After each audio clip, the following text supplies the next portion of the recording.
नमस्कार। एक बार पुनः आप सभी का इस संस्कृतार्णवः चैनल के तर्क भाषा की कक्षा में हार्दिक स्वागत है, अभिनंदन है। पिछली कक्षा में हम सभी लोग प्रमाण का लक्षण पढ़ रहे थे, जहाँ पर हम लोग पढ़ें कि प्रमाकरणम प्रमाणम, प्रमा के करण को प्रमाण कहते हैं।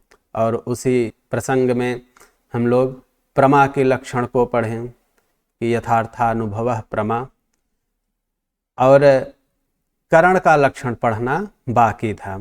तो अब कक्षा में हम लोग करण किसे कहते हैं यह पढ़ना प्रारंभ करेंगे। यह हम मानकर आगे पढ़ा रहे हैं, आप सब लोग प्रमा को समझ चुके हैं। अब हम लोग करण को पढ़ना प्रारंभ करते हैं। इतना पढ़ चुके हम सब कि यथार्थानुभवः प्रमा और प्रमा के करण को प्रमाण कहते हैं। फिर तुरंत प्रश्न हुआ, ठीक है प्रमा तो समझ में आ गए, करण किसे कहते हैं। किम पुनः करणम, प्रश्न कर रहे हैं कि पुनः फिर करणम किम, करण क्या है। अब देखिए, करण शब्द क्री धातु से ल्युट प्रत्यय लगकर बनता है, नपुंसक लिंग में होता है। यहाँ करणम नपुंसक लिंग है तो किम का प्रयोग किए। वहाँ हमने देखा था प्रमा के विषय में, प्रमा स्त्रीलिंग है तो का पुनः प्रमा, ऐसा प्रश्न किए थे।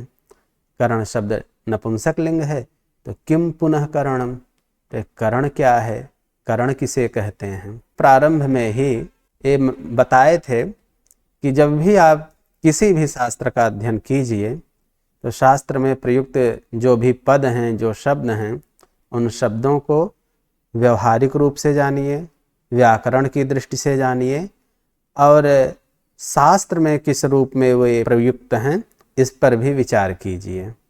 अब देखिए, जैसे करण शब्द आया, करण को हम देखें कि क्री धातु से ल्युट प्रत्यय लगकर बना है, और ल्युट प्रत्यय विविध अर्थों में लगता है।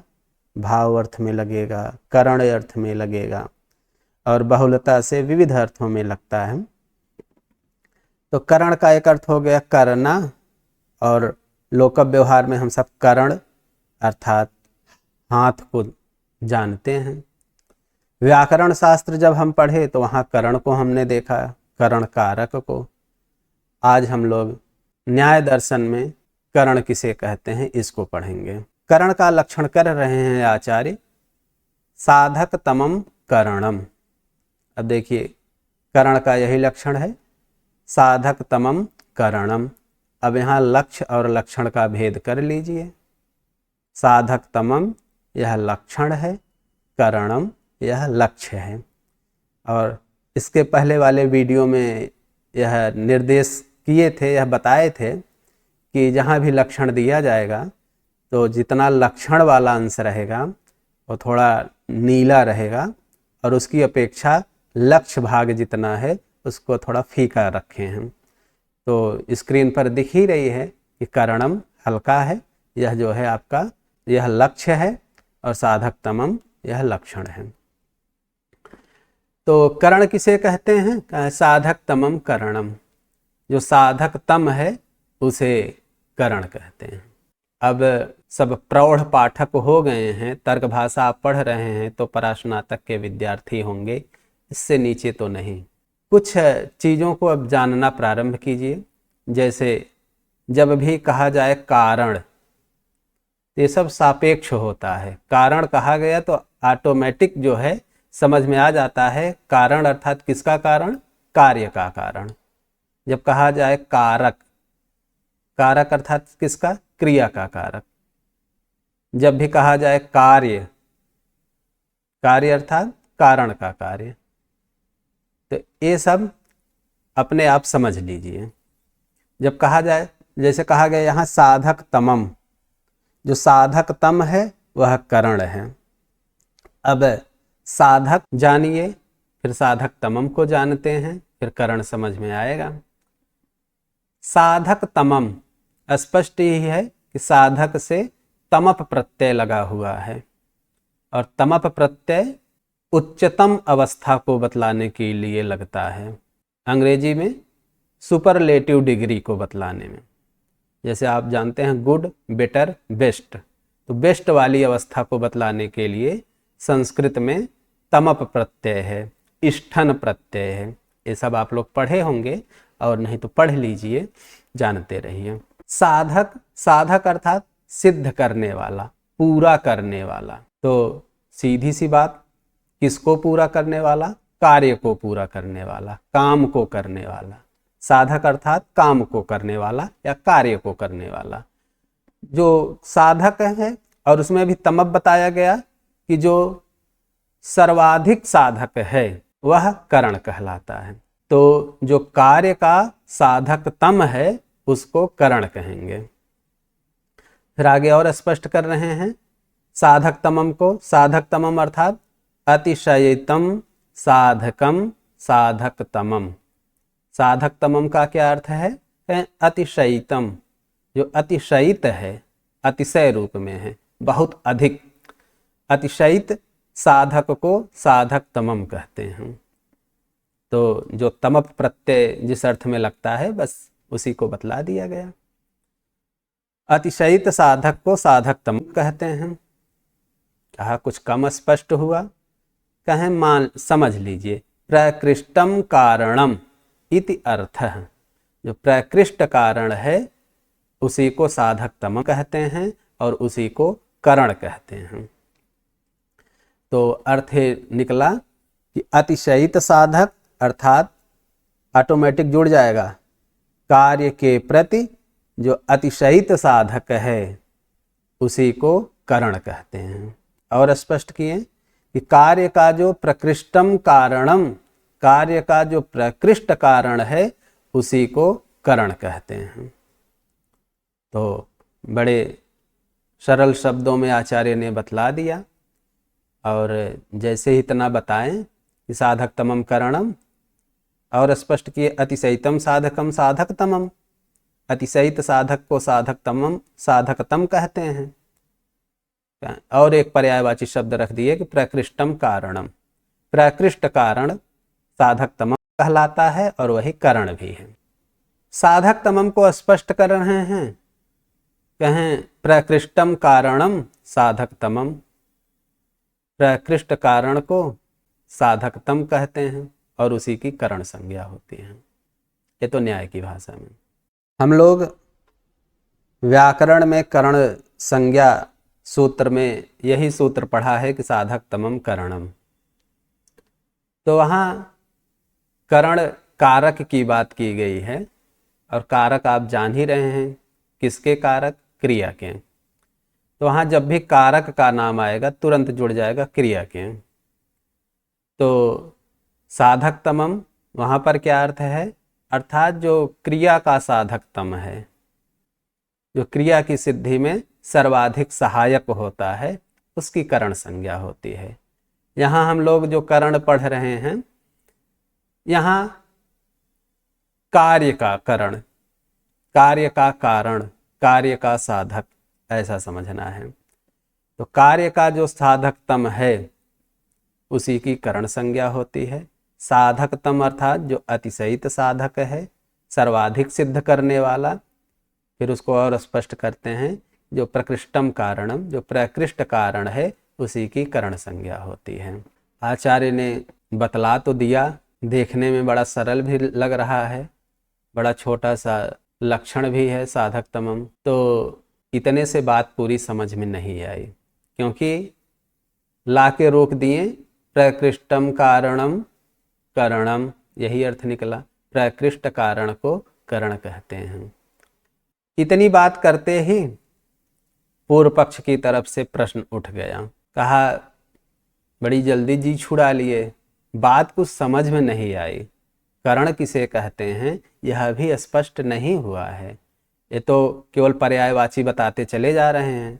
पूर्व पक्ष कहता है ननु साधकम कारणम इति पर्यायस्तदेव न ज्ञायते किं तत्कारणम इति।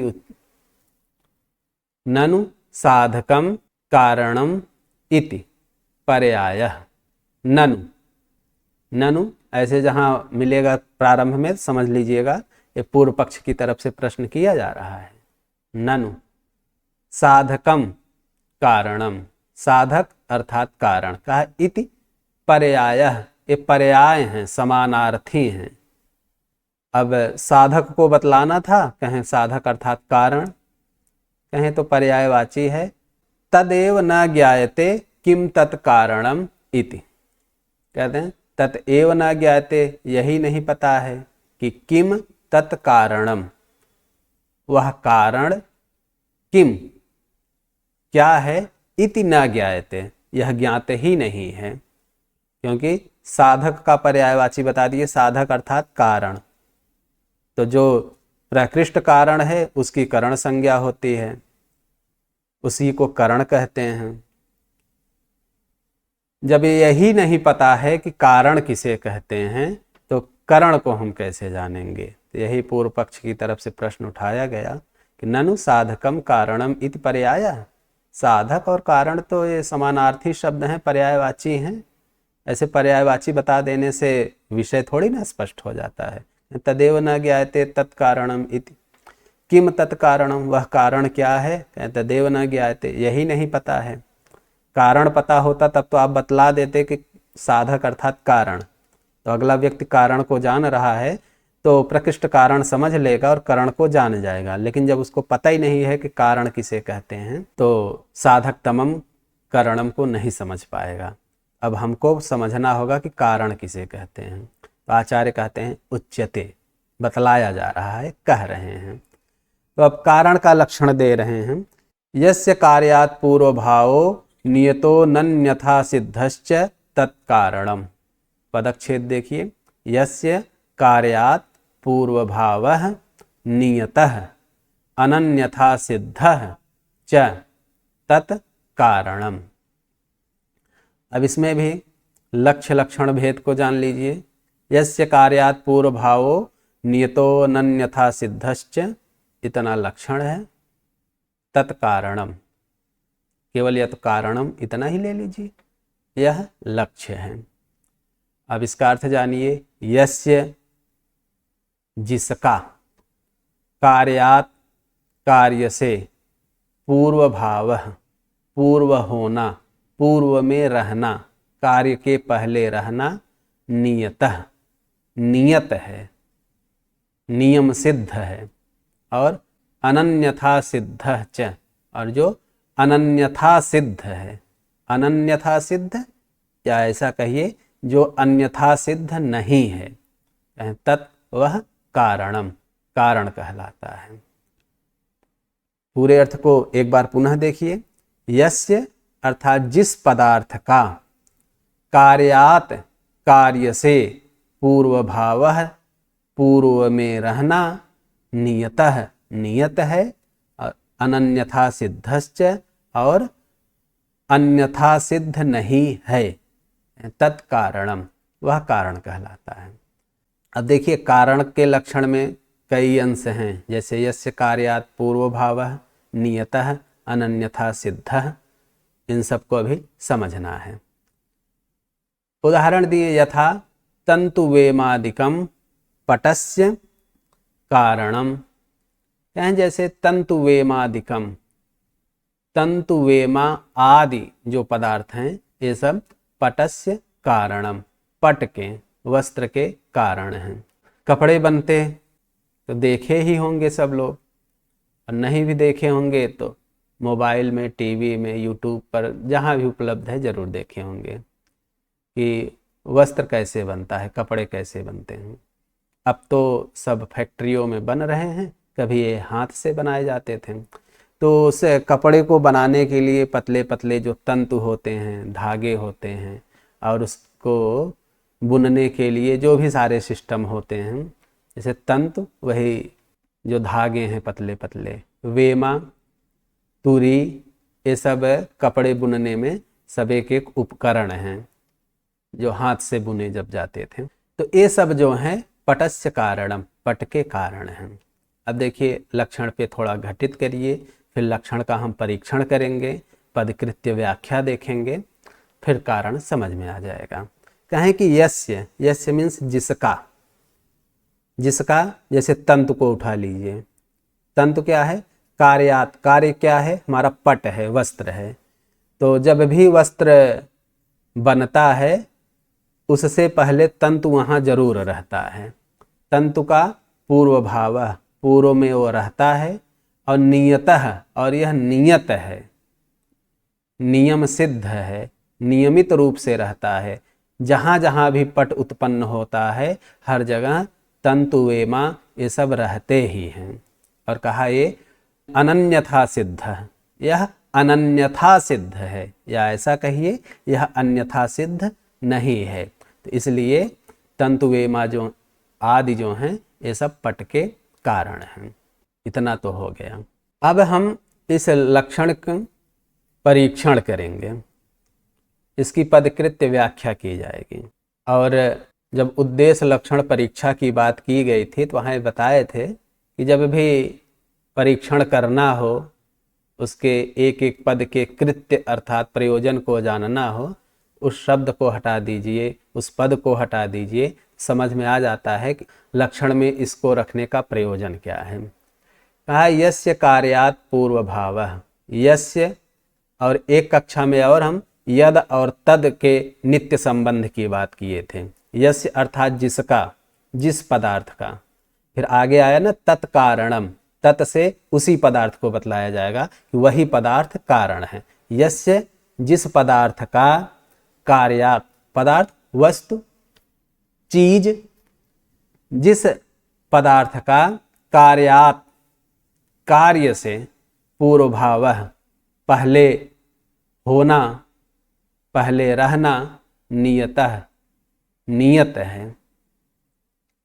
अब कार्यात कार्य से अर्थात कार्य की उत्पत्ति एकदम जस्ट पहले रहना नियतः नियत है, और वह अनन्यथा सिद्धश्च अन्यथा सिद्ध नहीं है, उसी को कारण कहते हैं।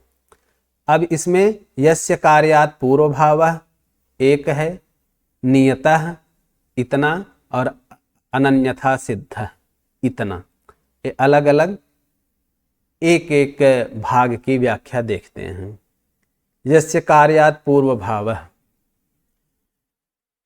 जिस पदार्थ का कार्य के उत्पत्ति के पूर्व रहना, तो इतना अनिवार्य है। इतना हम लोग जानते हैं व्यवहारिक रूप में कि कारण के होने पर ही कार्य की उत्पत्ति होती है, और यह सभी संप्रदाय वाले मानते हैं। ऐसा नहीं है केवल नैयायिक मानेंगे, सब मानेंगे कि जहाँ कारण रहेगा वहीं कार्य की उत्पत्ति होती है। इतना तो निश्चित है, कारण की सत्ता कार्य से पहले रहती है। तो यस्य कार्यात पूर्व भाव से ये बतला दिए कि कारण जो है वह कार्य से पहले रहता ही है। और कहा अच्छा, तो पहले रहता है, केवल इतना लक्षण बतना देते, यस्य कार्यात पूर्व भावः तत्कारणम, क्योंकि हम लोग व्यवहारिक रूप में खूब जानते हैं कि कारण के होने पर ही कार्य की उत्पत्ति होती है, इसका मतलब कारण पहले रहता है। तो कुछ लोग ऐसा बता देंगे, इसका मतलब ये भी निकलेगा कि जो पहले रहता है वही कारण है। अच्छा, ऐसा अगर विचार है तो एक बार लक्षण बना ही लीजिए। तो लक्षण हमने बना लिया कि यस्य कार्यात पूर्व भावः तत्कारणम। कहें उदाहरण भी दे दिए, तंतु वेमादिकम पटस्य कारणम। कहें देखिए तंतु वेमा जो हैं यह कार्य पदार्थ जो हमारा पट है उसके पूर्व में रहता है, तो तंतु वेमा आदि हमारे लक्षण के हिसाब से कारण हो जाएंगे। कहीं इतना तो ठीक है, लेकिन अगर लक्षण केवल इतना बनाएंगे यस्य कार्यात पूर्व भावः, तो लक्षण में अतिव्याप्ति दोष आ जाएगा। कहें कैसे? तो इस समस्या के समाधान के लिए अब आगे की पंक्ति आचार्य लिख रहे हैं। कहें कि यद्यपि पटोत्पत्तौ दैवादागतस्य रासभादेः पूर्वभावो विद्यते तथापि नासौ नियतः। अभी पंक्ति देख लेते हैं, फिर जो समस्या उठाई गई उसका समाधान इसी में दिखेगा। कहा यद्यपि पटोत्पत्तौ, पट उत्पत्ति सप्तमी एकवचन, पटोत्पत्तौ पट की उत्पत्ति में दैवात दैववश भाग्यवश आगतस्य आए हुए रासभादेह रासभ आदि गर्दभ आदि का पूर्व भाव विद्यते, पूर्व भाव रहता है। कहने का मतलब है कपड़ा बन रहा है और कहीं से कोई गधा आ गया, कुत्ता आ गया, बिल्ली आ गई। कहें अगर आप लक्षण केवल इतना जब बनाएंगे कि यस्य कार्यात पूर्व भावः तत्कारणम, कहें पट बन रहा था उसके पहले वहां कुत्ता था तो कुत्ता भी कारण बनने लगेगा, गधा जो आया था वो भी पट के प्रति कारण बनने लगेगा। जबकि हम लोग इतना व्यवहारिक में जानते हैं कि गधा जो है वह पट का कारण नहीं है, कुत्ता बिल्ली ये सब पट के कारण नहीं है, वस्त्र के कारण नहीं है। कहें कि तथापि, कहें फिर भी न असौ नियतः, असौ यह नियत नहीं है कि असौ से किसका ग्रहण होगा, पूर्व भाव। यह पूर्व भाव किसका, गर्दभ आदि का पूर्व भाव पहले रहना यह नियत नहीं है। नियत न, इसका मतलब समझिए कि हर जगह जहां जहां भी पट बनता हो, हर जगह तो गधा रहता नहीं है।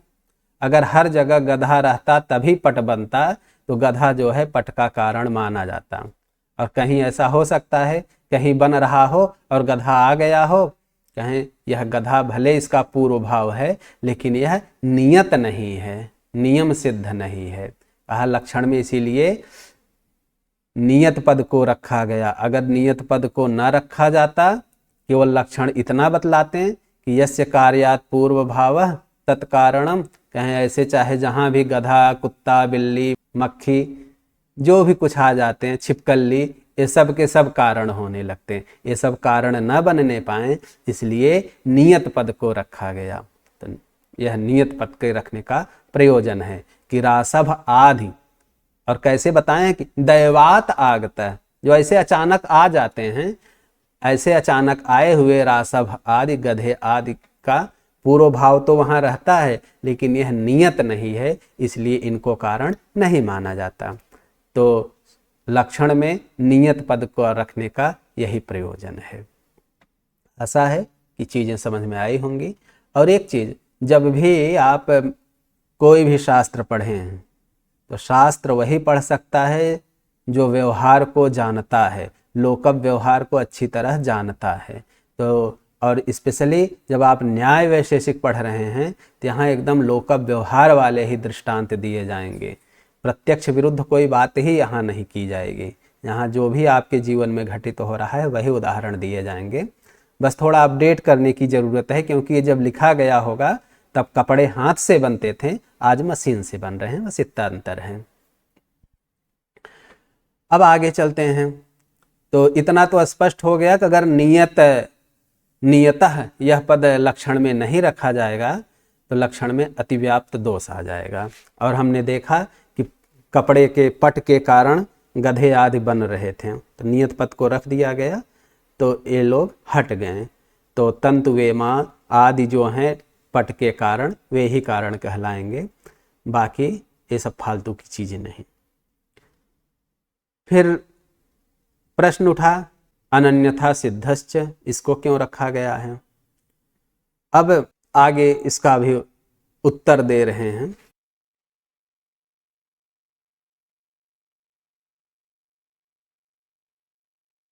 तंतु रूपस्य तो नियतः पूर्व भावोस्त्येव किंत्वन्यथा सिद्धः। पदच्छेद तंतु रूपस्य तो नियतः पूर्व भावः अस्ति एव किंतु अन्यथा सिद्धः। तो जब हमने लक्षण का परीक्षण किया तो समझ में आया कि नियत पद को रखना जरूरी है। तो हमारा लक्षण कितना बन गया है अब, यस्य कार्यात् पूर्व भावः नियतः तत्कारणम। यहाँ इतना ही लक्षण बना लीजिए, यहाँ ठीक है। कहें देखिए अगर इतना ही लक्षण होगा तब भी एक अतिव्याप्ति दोष हो रहा है। अब समझिए, कहें तंतु रूपस्य तो नियतः पूर्व भावः, तंतु रूपस्य पूर्व भावः तु नियतः। तंतु रूप का पूर्व भाव तो नियतः अस्ति एव, नियत ही है, किंतु अन्यथा सिद्ध, किंतु इसका पूर्व भाव अन्यथा सिद्ध होता है। पहले हम इसको व्यवहारिक रूप में समझ लेते हैं, फिर यह अन्यथा सिद्ध होता है। कारण बतलाएं। पटरूप जननोपक्षीणत्वात्, कहें तंतुरूप की जो कारणता है वह पटरूप जनन उपक्षीणत्वात्, यह पटरूप को उत्पन्न करने में उपक्षीण हो जाता है। अब पूरा समझ लीजिए, फिर शब्द समझ में आएंगे। अब देखिए, इतना तो है, आपको द्रव्य गुण कर्म जो वैशेषिक दर्शन में पढ़े हैं वो सारे कॉन्सेप्ट क्लियर हैं कि गुण जो है द्रव्य में ही आश्रित रहता है, वो जब भी रहेगा द्रव्य के साथ ही रहेगा, गुण अकेले कभी नहीं रहता। जैसे जो तंतु है, जो पट का कारण माना जाता है, तंतु जो पतले पतले धागे हैं उसी को सब जोड़ करके सीधी सीधी फिर आड़ी तिरछी जैसे भी लगा के कपड़े बनते हैं, एकदम जाली की तरह बुना जाता है। तंतु जो पतले पतले धागे हैं, तंतुओं में रहता है तंतु रूप, और तंतु रूप जब भी रहेगा तंतुओं पर ही आश्रित रहेगा, इतना आप सबको ज्ञात है। और हम ये प्रत्यक्षतः देखते हैं, अगर हमारे कपड़े बनाने वाले जो तंतु हैं, जो पतले पतले धागे हैं, लाल रंग के हैं, तो जब हम कपड़ा बुन लेते हैं तो वह कपड़ा भी लाल रंग का ही होता है। इतना एकदम स्पष्ट है और प्रत्यक्ष सिद्ध है। कहीं कोई न देखा होगा कि तंतु जो है लाल थे और बुना गया तो कपड़ा सफ़ेद हो गया। जब पट का कारण है तंतु और लक्षण दिया गया कि यस्य कार्यात् पूर्व भावः, कार्य से पहले तंतु था।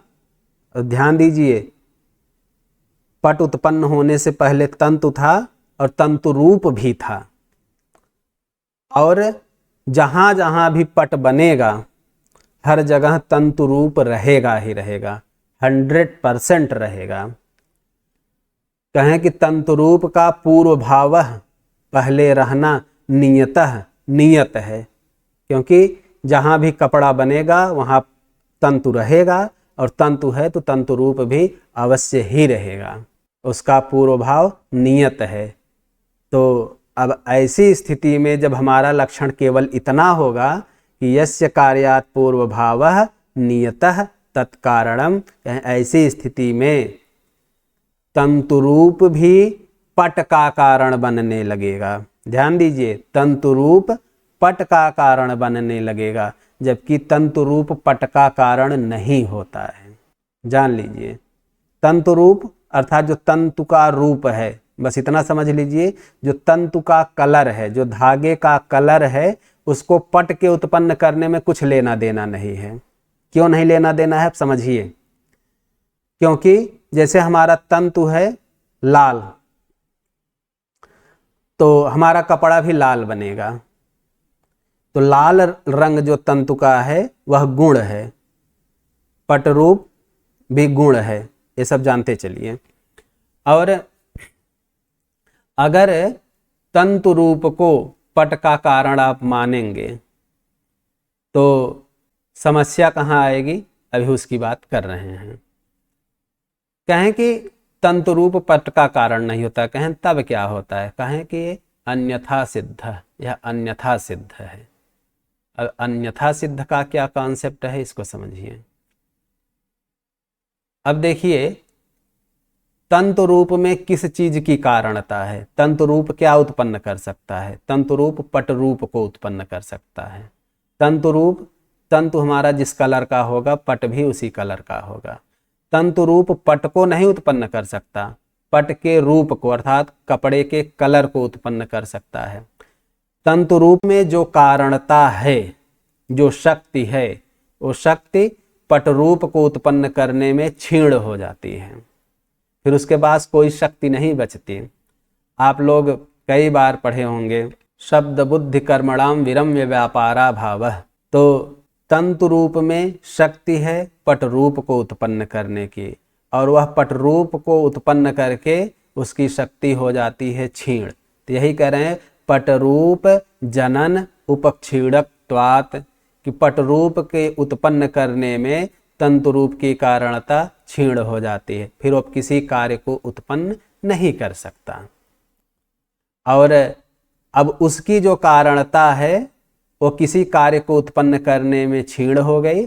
अब उसके साथ और जो भी पदार्थ लगे होंगे वह उसके प्रति अन्यथा सिद्ध माना जाता है। अन्यथा सिद्ध शब्द पे विचार कीजिए। अन्य था, ये जो था जो है थाल प्रत्यय वाला, ये प्रकार अर्थ में लगता है। अन्यथा अर्थात अन्य प्रकार से। सिद्ध, यह सिद्ध है, इसकी कारणता अन्य प्रकार से है। अन्य प्रकार से मतलब यही कि पट को उत्पन्न करने में नहीं बल्कि पट रूप को उत्पन्न करने में है। तो तंतु रूप पट के प्रति अन्यथा सिद्ध होता है। तंतु पट के प्रति कारण है, तंतु रूप पट रूप के प्रति कारण है, किंतु तंतु रूप पट के प्रति अन्यथा सिद्ध कहलाता है। तो कहें इसीलिए लक्षण में लिखा गया कि अनन्यथा सिद्ध, जो अन्यथा सिद्ध ना हो, और जो है तंतु रूप पट के प्रति अन्यथा सिद्ध होता है, इसलिए तंतु रूप को पट का कारण नहीं माना जाएगा। पट रूप का कारण है तंतु रूप, लेकिन पट का कारण नहीं है। कहें अच्छा, कहीं इतना कठिन बनाने से बढ़िया ये था, अन्यथा सिद्ध समझना बड़ा कठिन कार्य है, तो इससे बढ़िया मान लेते हैं कि जो है तंतु रूप पट का भी कारण है। हमने मान लिया कि तंतु रूप पट रूप का कारण है, लेकिन आप ये भी मान लीजिए कि तंतु रूप पट का भी कारण है। कहें अगर मानेंगे तो गड़बड़ हो जाएगा। कहें क्यों? तो आगे बता रहे हैं। पटम प्रत्यपि कारणत्वे, पटम प्रति पट के प्रति कारणत्वे, कारणत्व कारणता स्वीकार करने पर, कि तंतु रूप को पट का कारण मानने पर। कहें कल्पना गौरव प्रसंगात, कल्पना गौरव का प्रसंग आ जाएगा। कल्पना गौरव, अब इसको समझिए, कल्पना गौरव का प्रसंग हो जाएगा। कल्पना, जैसे यहाँ हम सब कल्पना कर रहे हैं, ऐसा मान लेंगे तो ऐसा हो जाएगा। कहें कि जब तंतु रूप को पट रूप का कारण मान लिया गया, होता भी है क्योंकि हम प्रत्यक्षतः देखते भी हैं, इतना तो ठीक है। कहें कि पट का कारण तंतु रूप को भी मान लीजिए। कहें जब केवल तंतु को ही पट का कारण मानने पर काम चल जा रहा है, तो तंतु रूप को मानने की क्या आवश्यकता है? क्योंकि इतना हम प्रत्यक्षतः जानते हैं, तंतु जिस क्वालिटी का होगा उसी क्वालिटी का कपड़ा उत्पन्न होता है।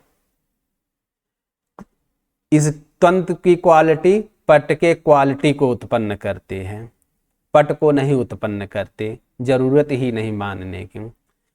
और जब हम केवल इतना मान लेते हैं कि पट का कारण तंतु है, इतने से काम चल जा रहा है, तो तंतु रूप को पट का कारण मानने से ये जो हम कल्पना कर रहे हैं इसमें गौरव, गुरुता आ जाएगी। मतलब फालतू के एक्स्ट्रा कल्पना करना पड़ रहा है, यह प्रसंग हो जाएगा।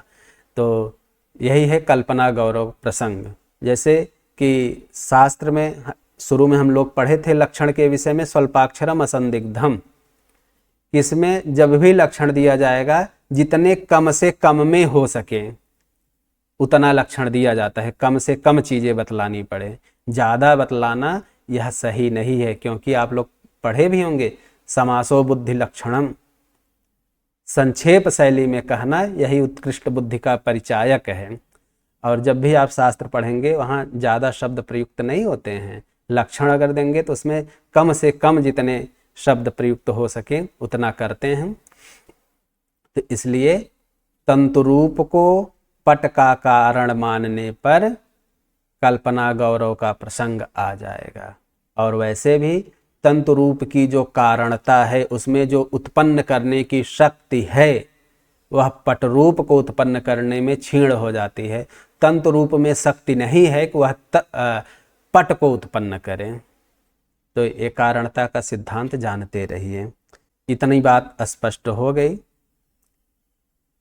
तो एक बार फिर से पूरे अर्थ को देख लेते हैं। कारण का लक्षण बताएं कि यस्य, जिस पदार्थ का कार्यात् पूर्व भाव नियतः, कार्य से पहले होना नियत है, और अनन्यथा सिद्ध, और वह अन्यथा सिद्ध नहीं है, वह कारण कहलाता है। उदाहरण दिए, जैसे तंतु वेमादिकम पटस्य कारणम, जैसे तंतु वेमा आदि जो हैं ये सब पट के कारण कहे गए हैं। तो यहाँ स्पष्ट है, तंतु वेमा जो कुछ भी हैं ये सब पट के उत्पन्न होने से पूर्व हर जगह रहते हैं। चाहे जहाँ जहाँ कपड़ा बनता हो, चाहे भारत में बने चाहे ऑस्ट्रेलिया में बने, जब बनता रहा होगा तो हर जगह ये रहते हैं नियत रूप से। और अनन्यथा सिद्धस्य, और यह अन्यथा सिद्ध नहीं है। तो ये सब पट के कारण हैं। और फिर हमने इसकी पदकृत्य व्याख्या की कि इसमें नियत पद को क्यों रखा गया। तो आचार्य ने बतलाया, पट की उत्पत्ति में ऐसे संयोग बस हो सकता है कि गधे इत्यादि आ जाएं, कहीं इसको हटाने के लिए यहाँ पर नियत पद को रखा गया। नहीं तो ये सब जो प्रासंगिक रूप से कहीं आ जाते हैं, ये सब भी कारण बनने लगते हैं। तो नियत को रखने से इतना तो क्लियर हो गया कि नहीं, निश्चित रूप से रहना ही है। अर्थात गधा ना आए तो कपड़ा ना उत्पन्न हो, आने पे ही उत्पन्न हो, तब गधे की कारणता स्वीकार कर ली जाएगी। लेकिन ऐसा होता नहीं है। हो सकता है एक दो जगह गधा आया हो, कपड़ा बन रहा हो, लेकिन अन्य जगह पे तो बिना गधे के भी कपड़े बने हैं। तो यही है कारणता को जानने के लिए कि जिसके होने पर हो, जिसके होने पर कार्य हो वो कारण माना जाएगा, ना होने पर ना हो। कहा अन्यथा सिद्ध क्यों रखा गया, उसके लिए भी बतला दिए कि तंतु रूप, मतलब तंतु रूप जहां भी रहेगा वह तंतु पे आश्रित होके ही रहेगा। तंतु है तो तंतु रूप रहेगा, इतना जानते रहिए। तो तंतु रूप जो है, पट के जब पट उत्पन्न हो रहा था तो उस समय तंतु था, तंतुओं में तंतु रूप था, और उसका पूर्व भाव एकदम नियत है, वह हर जगह रहता है। लेकिन कहा कि तंतु रूप जो है वह अन्यथा सिद्ध होता है। अन्यथा सिद्ध मतलब वो अन्य प्रकार से प्रयुक्त होता है। अन्य प्रकार से कैसे? तंतु रूप में जो शक्ति है वह उत्पन्न करती है पट रूप को, न कि पट को। तो उस तंतु रूप जो है वह पट के प्रति अन्यथा सिद्ध कहलाता है। बतलाएं कि पट रूप जननोपक्षीणत्वात्, क्योंकि तंतु रूप की कारणता जो है वह पट रूप को उत्पन्न करने में क्षीण हो जाती है, पट को नहीं उत्पन्न कर सकती। और कहा कि अगर पट के प्रति भी उसको कारण मान लिया जाएगा तो कल्पना गौरव का प्रसंग आ जाएगा। मतलब जो छोटी ही कल्पना में काम कर हो सकता है उसके लिए फालतू के कल्पना करने पड़ेंगे। इसलिए तंतु रूप को पट का कारण नहीं माना जाएगा। तंतु रूप पट के प्रति अन्यथा सिद्ध है, जानते रहिए। अब इतनी बात हो जाने पर फिर आगे कह रहे हैं, तेन अनन्यथा सिद्ध नियत पूर्व भावित्वम कारणत्वम। अब कारण का परीक्षण कर लिए, परीक्षण करने के बाद फिर फाइनली बता रहे हैं कि भाई ये चीज है, यही कारण है। तो कारण का पूरा लक्षण दिए कि तेन अनन्यथा सिद्ध नियत पूर्व भावित्वम। तेन तो इसलिए मतलब इतना परीक्षण कर लिए, एकदम ठोक बजा कर देख लिए, लक्षण एकदम सही है जो एक दिया गया, यस्य कार्यात् पूर्व भावो नियतो अनन्यथा सिद्धश्च तत्कारणम, इसको एकदम परीक्षण करके देख लिए, एकदम सही है। करें तेन इसलिए अनन्यथा सिद्ध नियत पूर्व भावित्वम कारणत्वम। कारणत्वम कारण होना, कारणता क्या है? कहा अनन्यथा सिद्ध नियत पूर्व भावित्वम। नियत पूर्व भावित्व, नियत पूर्व भावी, भावित्व भावी होना। नियत पूर्व भावित्वम निश्चित रूप से पूर्व में रहना। किसके पूर्व में? तो मतलब कार्य के पूर्व में। जब कारण कारणत्वम आगे कह दिए तो कारण अर्थात किसका, कार्य का। तो कार्य की उत्पत्ति के पूर्व में निश्चित रूप से रहना और अन्यथा सिद्ध न होना, यही कारणता का लक्षण है। और आगे कह रहे हैं अनन्यथा सिद्ध नियत पश्चात भावित्वम कार्यत्वम। कार्य किसे कहते हैं उसको भी बतला दिए, जो अन्यथा सिद्ध ना हो और नियत निश्चित रूप से पश्चात भावित्वम बाद में हो। किसके बाद में, कारण के बाद में, उसी को कार्य कहते हैं। तो बस अंतर पूर्व भावी पश्चात भावी का है। कारण कार्य के पूर्व में रहता है और कारण के पश्चात में कार्य होता है। अब ये भेद जानते रहिए कि कार्य और कारण, कार्य से पहले कारण होगा। और आप न्याय दर्शन पढ़ रहे हैं, न्याय दर्शन में असत कार्यवाद को माना गया है। इस पर आप लोग जहाँ से भी कुछ मिले असत कार्यवाद को एक बार जरूर पढ़ लीजिए। असत कार्यवाद में क्या क्या है, जो कारणता के सिद्धांत हैं उधर एक सत्कार्यवाद है, एक असत कार्यवाद है। दोनों को जरूर पढ़ लीजिए, जब प्रसंग आएगा तो उस पर चर्चा की जाएगी। तो यह हमारा जो कारणता का लक्षण कि है, यह एकदम युक्त है। और आगे अब हम जान गए कि कारण किसे कहते हैं, कारण का लक्षण हमने पढ़ लिया, कारण को जान गए। अब हम फिर आगे देखेंगे कि प्रकृष्टम कारणम करणम, यही तो बतलाए हैं अभी लास्ट में। प्रकृष्ट कारण कौन होता है, उस कारण की प्रकृष्टता क्या है, ये सब हम लोग आगे पढ़ेंगे और करण को जान लेंगे। जब करण को जान लेंगे तब प्रमाकरणम प्रमाणम समझ में आ जाएगा। अब आज की कक्षा में बस इतना ही। अब अगली कक्षा में आचार्य जो अन्य संप्रदाय के द्वारा कारणता का लक्षण दिया गया है, कारण किसे कहते हैं जो लक्षण दिया गया है, उस पर चर्चा करेंगे और उसका खंडन करेंगे। तो आज की कक्षा में बस इतना ही। और आप सबसे एक विनम्र निवेदन है कि आप लोग अधिक से अधिक इस ज्ञान के प्रचार प्रसार में अपना सहयोग दीजिए। इस चैनल को प्रसारित कीजिए, जिससे जो भी ज्ञानार्थी हैं, जो भी ज्ञान के इच्छुक हैं, उनको अधिक से अधिक लाभ मिल सके। और इससे सबसे ज़्यादा प्रसन्नता तो मुझे होगी। तो मिलते हैं अगली कक्षा में। नमस्कार।